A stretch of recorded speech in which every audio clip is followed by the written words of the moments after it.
Hello, and welcome to the Let's Talk Transformation podcasts. In this episode, we will be discussing being who we are and living through our own definition of success. I am delighted to welcome Paru Radia, C-suite whisperer and execution ninja. We will be delving into those concepts a little bit later. Paru, welcome to the show. Thanks, Susie. I'm so pleased to be here. It's great to have you on the show, Paru. Paru, I know you built your business on your experience of the corporate world. So as both an employee and a consultant to senior executives. And that part of this ninja title is about your ability to see across multiple functions, cultures, profiles, and situations, but also to say it like it is. So really helping people with honest introspection and being authentic, which is the hardest part, let's be clear, of any Yeah. leadership or personal quest, is getting to grips with who we are. So can we start there? Why is it so important for you that business leaders be and remain authentic? Great question. I'm going to correct something. It's the C-suite whisperer that is about being who they are, and the ninja is about getting things done, and it's about putting Okay. who they are into action. And I'm a big doer, so that's that. As to Okay. the question, sorry, could you repeat the question? Yeah. Why is it so important for you that business leaders be authentic and remain authentic? The truth is really important to me, and I don't think people can move forward with stability if they're standing on lies or standing on vagueness or standing on Mm, unsurety. It's it's really important for leaders to say it like it is and be truthful. You can be kind while doing it. You mm, don't have to you don't have to lie to be kind. In fact, that's awful. I don't think lying is kind at all. no. If you speak from the truth, then we can move forward. People can move forward in an informed way and make choices that serve everyone versus not actually. It's quite Mm, simple. It is really simple to say, but it's really quite hard to do, isn't it? And, a lot of people wear these masks to work for lots of different reasons and don't necessarily want to hear the truth. So they will ask for Well, feedback, but they don't want to hear it, or do they, Paru? Tell us a bit more about well, no, a lot of people do want to bury their head in the sand, like the ostrich in the cartoon when I was a kid in the 80s. It's I don't think that's helpful though, because at some point it's going to come crashing down. that. Absolutely. Tell us a little bit more about your backstory. So before the show, we were talking about your experience and how you got to where you are today, and I found it fascinating, the story that brought you to essentially making this your trademark of Yes. owning your own success and being exactly who you are. So tell us a little bit about that. Well, I grew up in a really conservative environment, and I mean, where I think everyone in my parents' generation were trained to raise clones of the same type of girl or woman who's obedient, looks the part, knows how to cook and to clean and to serve men, quite frankly. Yeah. And I mean, sure, I know how to do all those things. Do I enjoy them? No. Do I Mm, want to? No. And the older I got, and um, the more I learned, and the more information I had, as in the more data, the more I knew that what I wanted to do was I wanted to do things, but they really didn't fit with my family's um, desire of what I wanted to do. hmm Um, and then I felt like I was living like two separate lives, the version that they wanted me to be, and then the version that I wanted to be. And it was just so difficult that everything came to a head, quite frankly, when I was about 30. And I went to I was a little bit, I'm a little Miss Sunshine kind of person.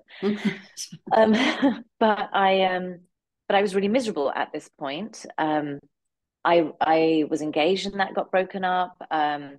Things at work weren't going so well. And that we were gut renovating our house. And if you've ever lived in a house that's being gut renovated while you're living there, you will understand how Yes. stressful it is Yeah. and how, well, basically how stressful it is and how little sleep you get. So I wasn't feeling my best. And a friend of mine was basically really straight with me and said, you're complaining a lot these days. And I was like, oh, that's not what I want to be known for. I was like, oh. And he's like, you don't sound like you're happy with anything in your life right now. I've been on this personal development course. I think you should go. And I've always been into personal development and growth. And I didn't ask any questions. I trusted him and I went. Um, and I'm not even sure if I'm answering your question, but it is part. Oh, it's yes, my part, my You are story, how I answering my got question. here. Okay. um, anyway, I mean, there's just so many bits to how I got here. But long story short, I went to this course. We had to dig really deep into who we are and express that to our loved ones, i.e., our parents, and our family, which I did. Authentic communication like that was unheard of in my family. Okay. And when I expressed how I felt, which was words to the effect of, I love you, but I'm a little bit unhappy. And I resent this, this, and this, but I love this, this, and this. Can we move forward and do it this way? Wow. It wasn't as easy as I'm explaining. In fact, I've been on several podcasts, and there's one in particular where I spell out the whole thing. And a lot of people have said, "Oh my God, I felt like I was in the room with you. Like I was having heart palpitations even while telling the story." And I'm trying to simplify it here. Long story short, my dad thought I had joined a cult and was about to end my life. Wow. He did what it took, as any father would, or most fathers would, to threaten whoever he had to threaten to find out exactly where I was. Okay. And he showed up in front of me and the other 99 people and started manhandling me out the room. Um, that was a big turning point for me because I really had to, for the first time, stand up to him and say what it is I wanted. And I was 30. And I know that sounds really old in most cultures, but as a single 30-year-old, I'm kind of still owned by my dad. Like I'm still not free to, or I still wasn't free to do things that I wanted to do. Um, at the age of 32, I got a one-way ticket to New York because I was kind of done with my London lifestyle. So I've been in New York since, which is almost 17 years now. Um, so that's a little bit of my story. Other bits of my story are, so you know how when you're living, you don't know where you're going to end up, but once Yeah, you get somewhere, you can look back and see what got you there. absolutely. Right. It wasn't that one thing. So the conservativeness, my dad always scared me growing up, so I was extremely obedient. I had to learn to speak very succinctly and choose my words in a way that wouldn't hurt his ego. Otherwise, I'd get reprimanded or penalized. Okay, so that was like more of a survival mechanism, a coping mechanism. Yes, Yeah. yes. Also, as English wasn't their first language, I had to take regular day-to-day stuff and oversimplify it in order to inform my family with who I want, when, where, in order for them to spew out the response I want. Okay. It turns out knowing how to rub someone's ego without losing yourself, speaking succinctly, translating complicated things clearly, um, standing up for who you are, it turns out all those things worked really well for me in corporate. I can believe you because there isn't a lot of that. Right. So the difference is in corporate, if I had to say something important to a senior executive who was usually an older white guy, um, I was equipped to do that. And the fact that he didn't have a plate in his hand to throw at my head if he got angry Helped. meant I wasn't really scared. Yeah, I wasn't really scared, but I had learned to basically say hard truths to people who had big egos and very little time and very little patience and get through to them. And that became a thing where I ended up doing it a lot. And then fast forward a little more, after I left the corporate world and started my own business, etc. I started my own business for a while, and then I became the COO of a productivity consulting firm. And I was working with senior exec. The sponsors were always Senior execs. the C suite. Yeah, it was always the C suite or the CEO. And things that weren't even related to the project, I'd be able to see. And also, when you grow up in an environment like mine, you learn, again, survival mechanism, you learn to read people. and Yeah. you learn to read the room. You learn Yeah. to read the way people breathe, how people look, where they're looking. Mm, It's a survival mechanism, but you learn so fast how to predict, because I'm a pattern spotter. I can mm, spot patterns, and mm. most of us can if we try. Yeah. Um, I can predict so many next moves. And I started advising people. So when I was the COO working on this work, working with my clients, it had nothing to do with what I do today.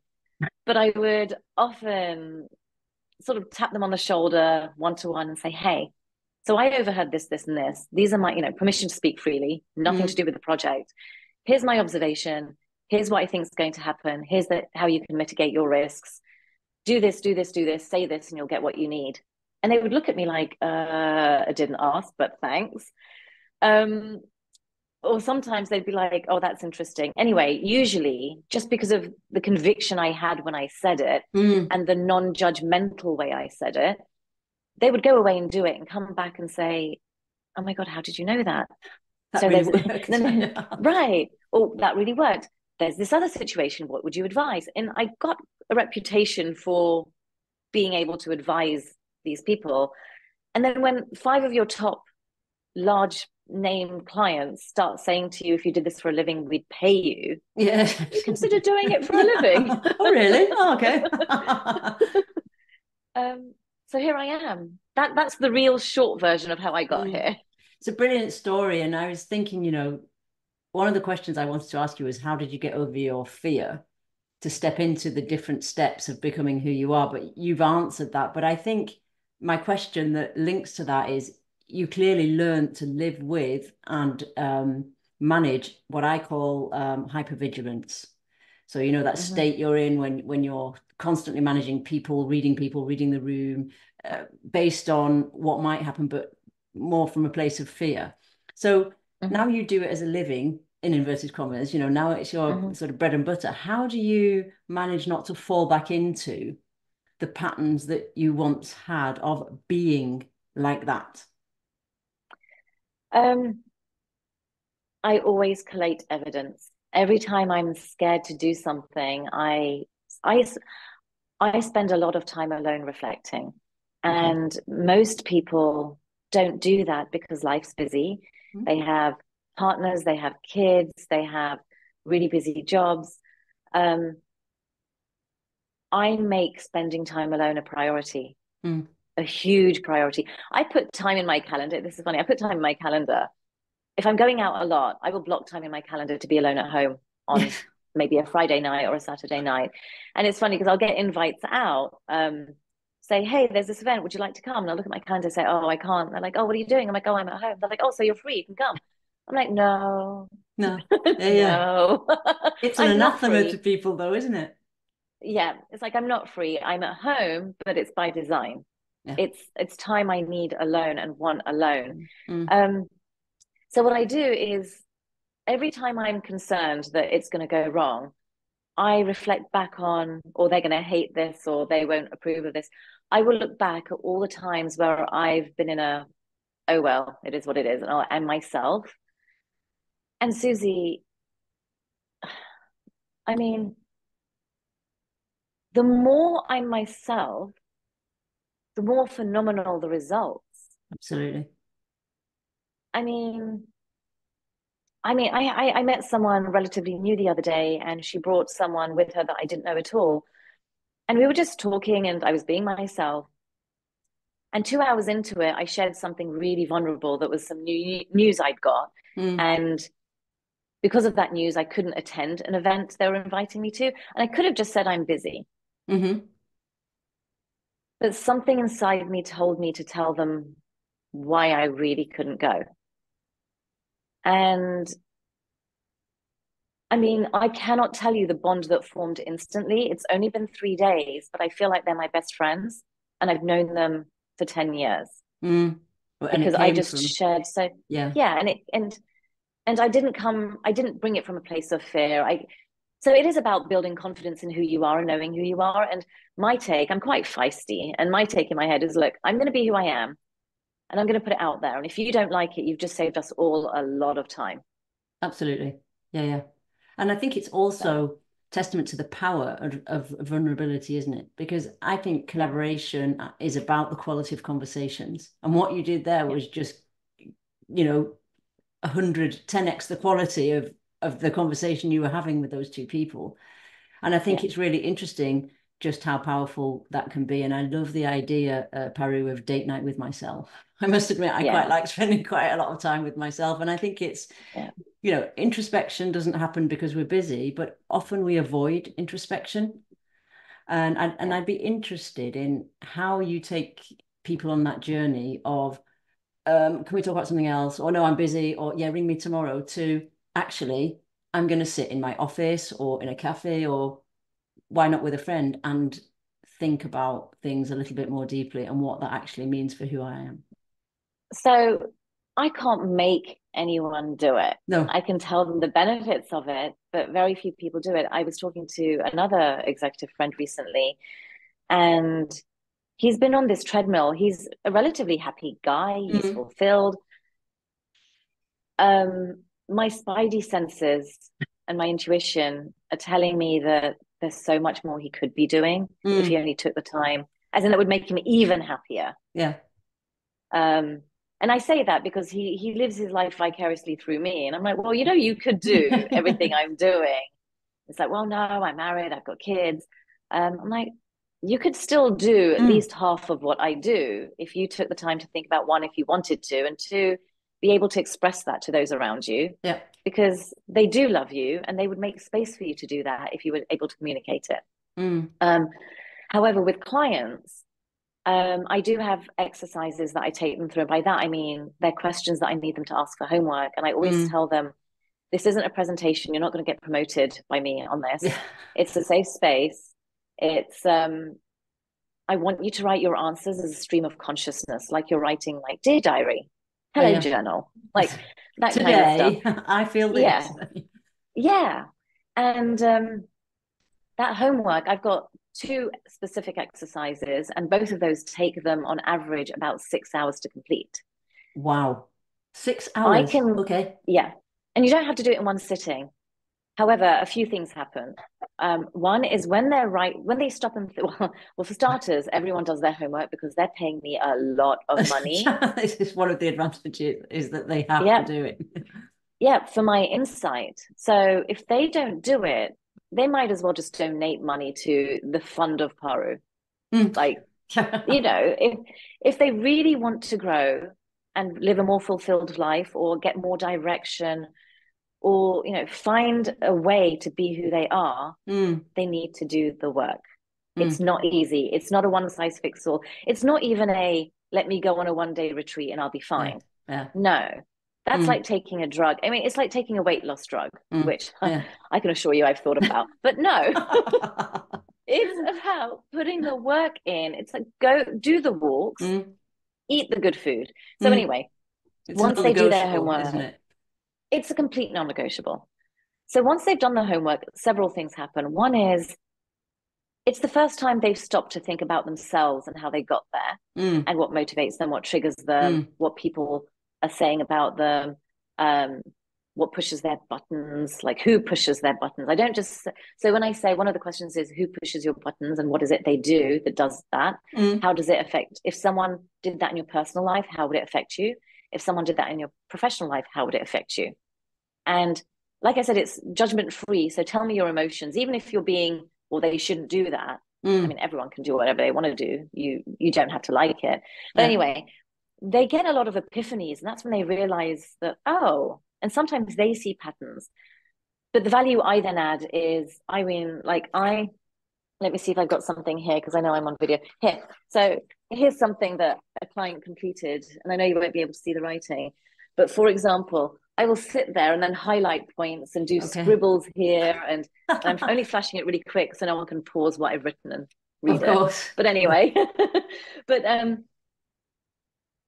it helps me understand them and delve really, really, really deep into who they are, and be a mirror and reflect it back, and ask them questions about how they felt or what they did in a situation. And then I reflect back, have you considered XYZ? The next time something like this happens, like I'll say, it's clear to me from what you've shown me that you are the kind of person who feels this and responds this way and wants this. And they'll be like nodding, nodding, nodding, like, oh my God, how did you know Yeah, that? that. And it's easier for me being objective, and also just how I'm wired, quite Mm, frankly. mm, And then I will reflect back to them. Now, the difference between how I help and how they're used to being helped is, put it this way, like, when you read when you read your horoscope, it's like, oh, this is what's going to happen this month. mm, And it's like, all right, well, that's very good, but, oh, that's well and good, but what do I do about it? It's the what do I do about it and how do I handle it that most people get stuck with. mm. So that's how I help. I give them a script, I give them a mindset shift, I give them some tough love. Um, I mean, I was explaining to someone recently, I said, if you work with me, it's like giving you a hug and giving you a punch at the same time and then giving you a hug again. Or giving you a But hug with it's a rose all bush in between. right. But it's all for your benefit. Like, if you Yeah, really want to grow, and if you yeah. don't, then just donate money to me. Mm. But when um, you put it like that, Paru, it's so you're also reframing why they're doing it. And it is actually their personal agency. They're paying you so that they want to do it deep down. Otherwise, they wouldn't be paying you to help them. yeah, yeah, That's such a great absolutely. reframe. And I love the spidey senses. I mean, I'm guessing you don't Yes, get a Spider-Man mask out or put your costume on, but the whole thing around trusting your intuition. yeah, yeah. How big a part of your journey was that? Because if I come from hypervigilance and the story of being who other people should think you should be, but also being who you would like to be, and the sort of tension that was held there, how long did it take you to actually, I'm going to say, let your genius speak, because I'm convinced that intuition is a place where genius happens, but that's my take on it. But how long did it take you to actually listen and trust your intuition? I'm really glad you asked that question. No one ever has. So this Ah, is hear it for good. the first time on Susie's podcast. Excellent. Come and hear it on my podcast. Right. Okay. So I've always been good at reading the room and reading people. Mm. Always, always, always, always. But I was gaslit for most of my life.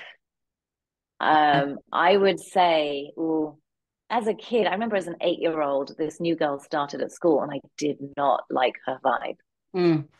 And, my family were teaching me to be a good girl and saying, well, you should make friends with the new girl. I'm like, yeah, I don't like I her. don't want She's mean. to. And they're like, what does she do? And I'm like, nothing. And they're like, well, why are you saying she's mean? I'm like, I just know she's mean. Anyway, I was told I was silly and I was crazy and I should be friends with the new girl. Mm. But then I thought I was silly and crazy and I was friends with a new girl, and she turned out to be one of my bullies later on. Ah, So wow. that actually happened throughout school, university. So school, high school, college, which is A levels time, university. Um, I was a bit more vigilant at work, Mm. but honestly, it was when so I'm going to get really woo woo now, but 2016, I had sold my business. Like, I was in corporate, and I had a couple of entrepreneurial ventures, sold my business.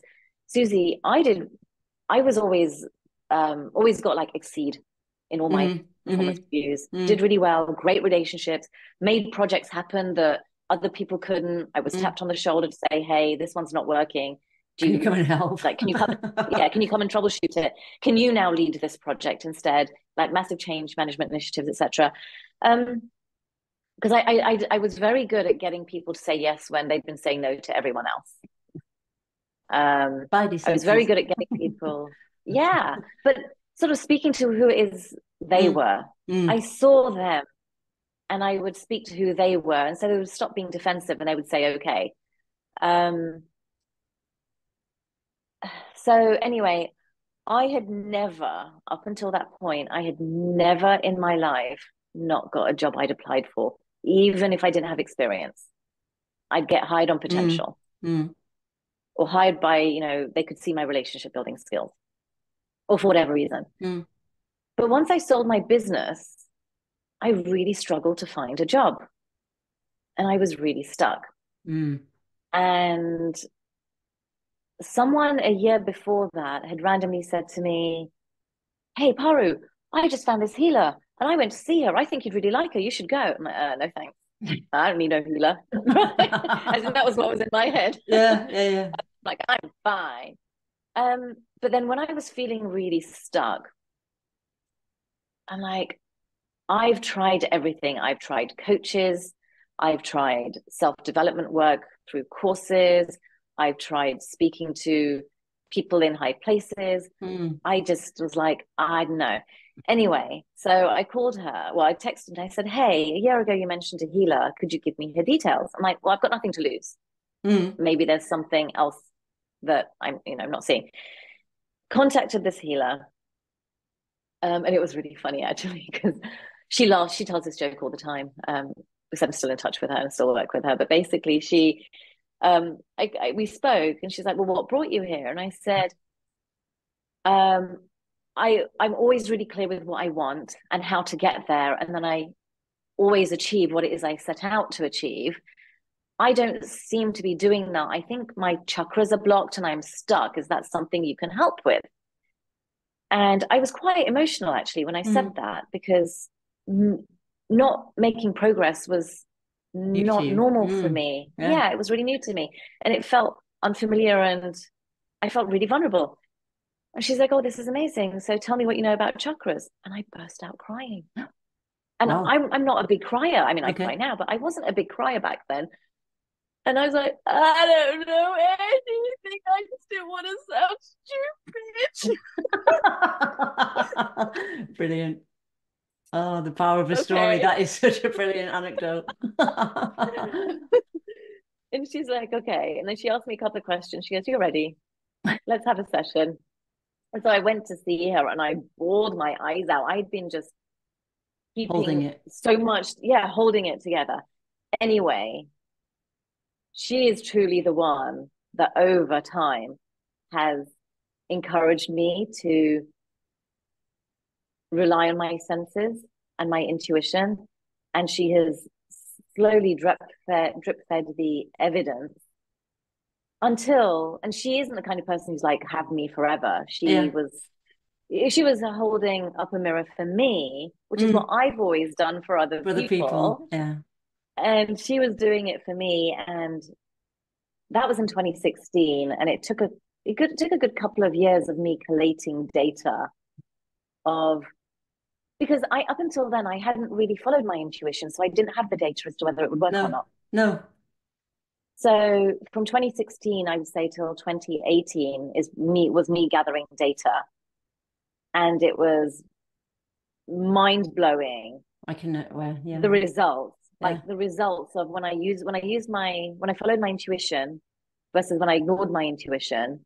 It was pretty much 100% when I followed my intuition. Relationships were better, business was better, um, life was better.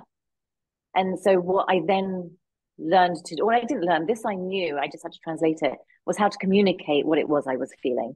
Mm. So rather than um, just ghosting people or saying, a defensive no, I learned to communicate what it was I was thinking and feeling in a way that didn't hurt people's feelings Mm. or was just so factual that they could feel what they want about it, but they didn't have any ammunition to throw back at me. Mm. Because, Yeah. I Yeah. made it about me. It wasn't about you make me feel bad. No, you do X. And this is language I learned on the course and Yeah. through living with my family, my dad specifically. When you do X, I feel This. Y, so Mm. I'm going to go and do Z. If you don't want me to do Z, you can change X. And I don't use exactly those Clearly. words, but Clearly. that's the But concept. Yeah, yeah. oh. Well, So, first of all, I think a big thank you to your healer for saying, yes, okay, let's do this. And yeah, it's just such a powerful example of what intuition can bring you, and therefore what yeah, being yourself, wholly being yourself, can bring you. Because I think we hide behind, oh, I'm not confident enough, or no, the system won't let me, or, but it's hard to step into that space, isn't it? But once you're in it, I mean, just look at how transformative that's been for you. And, when everyone says to you, if you did this for a job, we'd pay you, i.e. you should do it. The second bit to that for me is, if you're so good at it, you should write a book and make as much impact as possible. And I know you were Yeah. thinking of penning a book. So what inspired you to do that? And is it about impact and legacy for you? Ooh, great questions. What inspired me is that I've shared a lot of stories of my learning. Mm, And here I've only done it briefly on the podcast, but I've shared a lot of my stories with people. And I've seen the impact it's had on them. And I've seen how they've made different choices based mm, on my life experience and how positive it's been for them. And again, it's one of those things when 47 people tell you over 10 years that you should write a book, you yep. kind of think you should listen. Well, yeah, So, I mean, I'm definitely want to know more about your stories, and I'm sure our listeners are sat there thinking the same. So, yeah, definitely. um, so I wouldn't say about legacy. I think, well, it depends. What's your definition of legacy, actually, Susie? So, behind legacy, I put this is the way I want to impact the world by paying it forward with what I know, my experience, and putting it out there in a way that maybe I wouldn't have done if I hadn't written a book. That, yes. Final answer. Final answer Yes, is it's yes. yes, it's basically so that I have started writing it actually, Susie. I'm Oh, halfway cool. through. I'm Excellent. 30,000 words in. I've taken a couple of months break because I've had lots of busy stuff going on. Mm, But as of Friday, which is it's tomorrow, so yep. as of tomorrow, I'm starting to write again. I actually called a friend and said I've taken Friday off. And he's an author too. And I said, can I park myself on your sofa and bring my laptop so I can write? Because if I'm at home, I'll end up doing Yeah. laundry.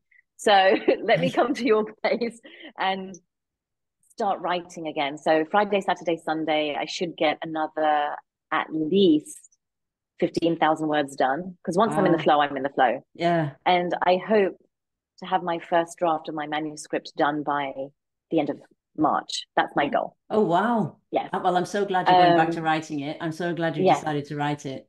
Excellent. me too. The title is Keeping It Real Ah, super. Okay. because that's who I am. Yeah. I'm very like, so here's the deal. You said this, they said this is what they're feeling, this is what you're feeling, this is what they're thinking, this is what you're probably thinking. So if you go do this, this is what will happen. And most of the time people look at me like, what? But anyway, so it's part memoir. It's a lot of my stories. It's things Excellent. like how scared I was as a kid and how I learned to read the room and what I saw. Brilliant. It's how I didn't trust my intuition and became friends with someone I didn't like and ignored the one I did like. And then something bad happened, and the ones I didn't like left me, and Ah, the ones I was friends with left me, and the ones I weren't friends with are the ones that actually showed up. And that was the first time, actually, Susie, that I was like, oh, I really am a good judge of character. See, mm, mm, like, and it wasn't, I mean, I was always right about the ones I didn't like, but the one I did like that other people were a bit, I don't know mm. about her. You were We're right. still in touch today. I met her when I was about 20. It's so 27 years on, we're still in touch. Mm. Not Wow. often, but we're still in touch. Like we can Mm, pick up where we left off when we call. mm. Um, okay. So it's stories about that. It's stories like how the company I was working for when I moved to New York were quite conservative with who they sponsored for a green card. Okay. And they went through a phase of saying no to everybody. I got a yes, and I got my green card. Okay. Then it was when they were doing voluntary redundancies and they refused to give me severance. They're like, we're not paying for you to go. You're one of our best people here in the States or in New York. Um, if you want to leave, you leave. But yeah, we're not giving you severance. And I got severance. Um, and, stories about how so it's going to be almost, I haven't finished it, so I don't know what the structural editor will Mm. do to it. But it's almost like, here are a bunch of ingredients that are good for you. Yeah. So Make your here's own my smoothie. story. Right, pretty much, pretty Yeah. much. So it's like, here are my stories and how I behaved. Here are the ingredients. Then I'm going to reflect back and say, here's the smoothie, like you said, that I made to be able to be successful in those scenarios. Here are some examples of scenarios that you might be facing, and these are the ingredients you will need for your smoothie. And that's as far as I'm going to be able to help in writing. But go away and make your own smoothies based on these ingredients and this evidence. I love that. A smoothie for keeping it real. So, But it's the factory of you go and get what you want. You get what you yeah, need from your experience and the stories. And wow. I'm so glad. I'm so glad that you've decided to carry on writing a book and that it's going to be out soon. I'm quite excited about thank you. that. Thank you. It's a really long process, actually, Yeah. Susie. It's probably not going to be out until January next year. So Mm. 2025 is probably when it will be on shelves. Mm. Do you think, Paru, that that's the most transformative thing you've ever done in being who you are? If not, what is in your process? What is the biggest thing where you're like, yeah, that changed how I am, how I show up? So I think so many things. I don't think it's the book. It's can I swear on this Of podcast? course you can. Okay. Um I I think, oh my God, Susie, there's so many moments. I'm like looking back, there's so many moments in time. Me standing up to my dad when I was 30 was like, this is who I am. Yeah. But I realized that was only me showing up as 10% of who I was. Wow. But at the time I thought, wow, this Yeah. is this is all me. And then other stuff happened. Like, like I moved country Yeah. and they were like, we will not speak to you ever again if you move. And Okay. Yeah. I Big, did it big anyway. moments. Yeah. Right. So that was 20% of who I was. And but again, I thought I was, oh, I so when that happened, I was like, oh, now I'm at 100. But until something else happened, and then I realized that, oh, I wasn't at 100, but now I'm at 100. So things kept happening. Mm. Um, and it's still happening, Susie, because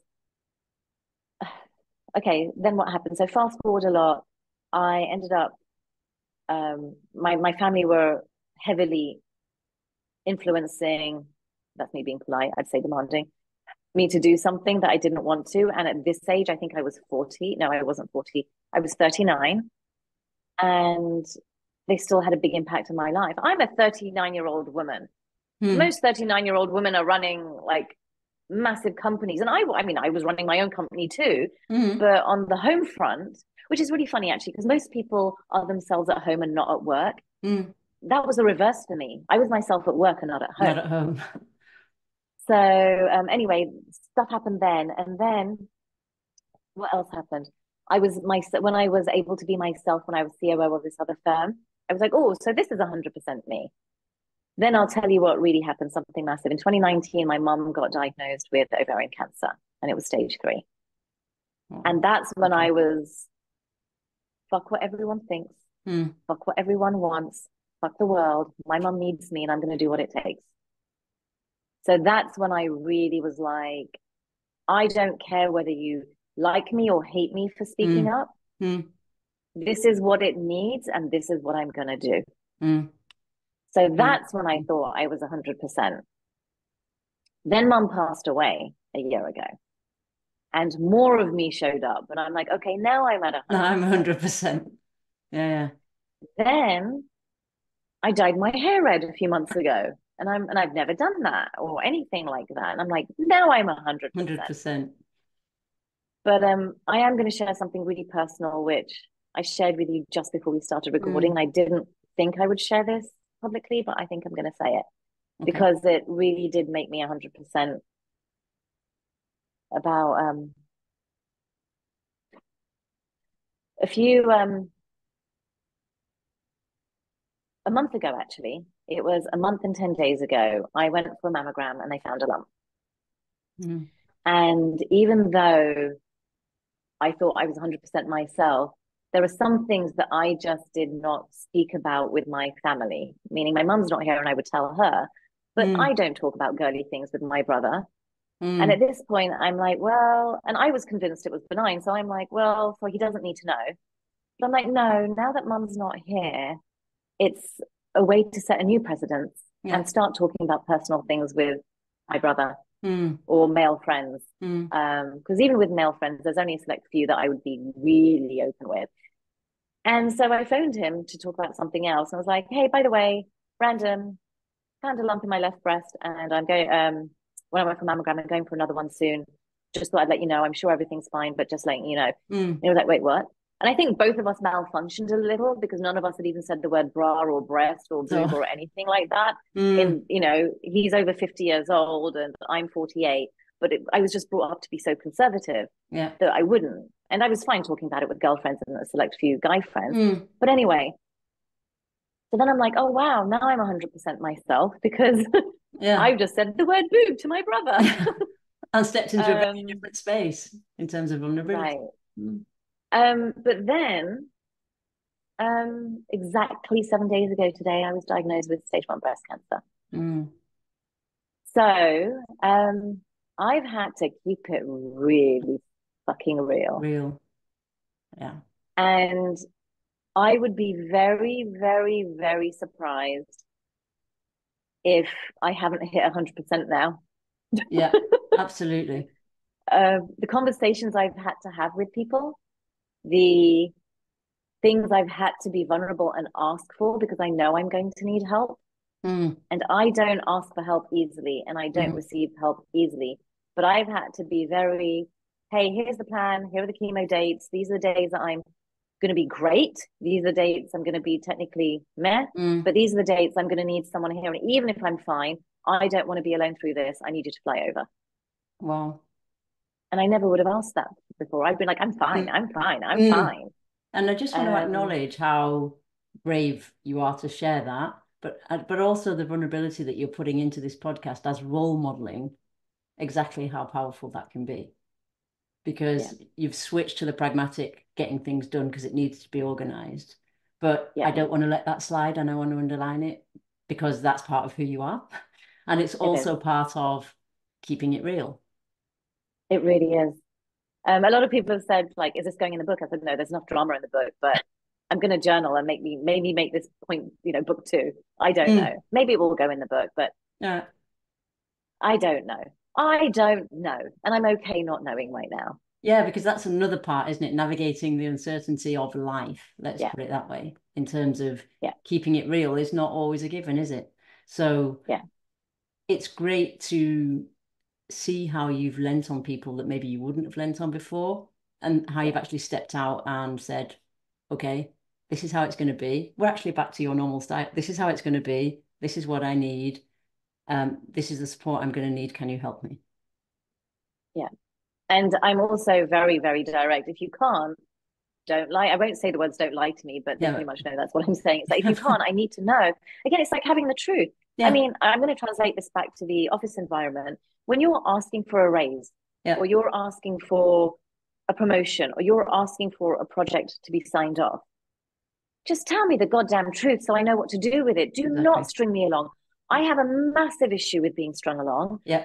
However, what I like helping my clients with is knowing what it is they need and what they want so that they can communicate it to the other person. So the other person has an instruction, Yeah. even if they're your Yeah. CEO, they know how to handle you and let them know what will happen if they don't do anything. And I don't see that as lying. I mean, sorry, No. not like I don't see that as a threat. It's I need X to do Y. If you're not going to be able to do X, I'm going to go and do Z. But I always tell my clients never, ever, ever, ever, ever um, lie about something that you're telling them you will do. Yeah. Like, don't threaten them. Don't give them a threat or a promise that you're not going to go follow through with. Mm. Like, for example, when I wanted my severance or my when the whole severance thing was happening in corporate, I said, if I don't get this job and a raise doing this, and I knew they couldn't, their hands were tied, but it is what I wanted to stay. Mm. Mm. If I don't get this, I will leave. And they're like, no, you won't, because you like New York and you don't have a green card. And I was like, oh, I guess HR forgot to tell you it came through 2 months ago. And they're like, like, Yeah. oh, and they still thought I wouldn't leave. And I'm not the kind of person who does something to spite someone. No. I will do what it is I want to do because Mm. I've thought it through first. And I've thought it through based on who I am. and what I want and what I need. None of it is about getting revenge. None of No, it is about being spiteful. None of it is about making you feel bad as my boss or my mm, supervisor or my colleague. It's a look, you do you. I'm not I'll going do to me. change you. Yeah. Yeah, I'm not going to change you. I'm not going to ask you to change. You do what you want to do. I'm going to do what it is I need to do. Mm. I'm just going to So, let that land because I think it's so important, and so many people do it for others as opposed to doing mm. it for themselves. Paru, if they you go on. sorry, they also depend on others to fulfill them. No, Yes, absolutely. don't rely on them to do what they say they're going to do. They've got their own shit going on, and they may not be able to follow through. Hopefully, they will. But what's your backup plan if they don't? Yeah. You're your backup plan. Mm. Yeah. So, So where's your personal agency, but also where's your understanding of what you bring to this? yeah, yeah. So important. And what do you, if you had a final call to action for our listeners who are sitting there thinking, ah, maybe I'm not quite as authentic as I thought I was, or yeah, I need to step more into keeping it real for me, what would your recommendations be for them? Where should they start?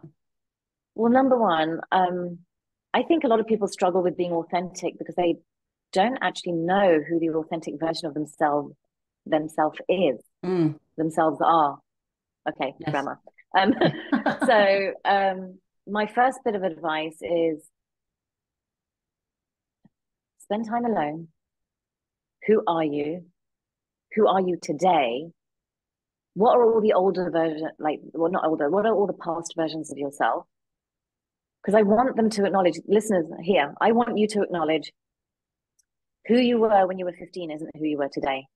Who you were when you were 25 isn't who you are today. Things happen. Moving house will impact who you are. Relationships will impact who you are. Divorce will impact who you are. Moving country will impact who you are. Jobs and the people you work with will impact who you are. The pandemic would have impacted who you are. Mm, So stop trying to be the authentic version of yourself from yesteryear yeah. and keep regularly every 6 months. I do it every 6 months, Mm, but every 6 months or a year, sit down alone. Take a weekend break away. Check yourself into a motel or a fancy hotel or get a plane somewhere. But don't be busy when you're there. Like, be so bored that the only thing you can do is think about who you are mm. and what you want. Um, then that would be the authentic version of yourself. And once you know who you are, own it like your life depends on it because it bloody does. And I then love, speak from that place. I love that. I'm going to leave our listeners with actually being with yourself, owning it, and then intentionally speaking from that place all the time. Yeah, Paru, thank you so much for sharing your stories and role modeling what my keeping it pleasure. real means. It's been a great conversation. Where can people find out more about you and your book, which I'm looking forward to, and what you do? My website, paruradia.com. So my first name, last name.com. And there is a little in the menu, you can sign up for being on the list to be informed when my pre-sale goes live. So if you are interested in reading the book and buying a signed copy as part of the pre-sale campaign, please, please, please just fill in the little form to say what your name is, what your email address is, and then when the campaign goes live, I will email you. The work I do is on there, and all the podcasts I've been on is on there as well. So paruradia.com. Excellent. Thank you. I'll put that in the show notes so that people can find it quickly. Thanks, Thank you Paru. so much, Susie. Thanks for a great conversation.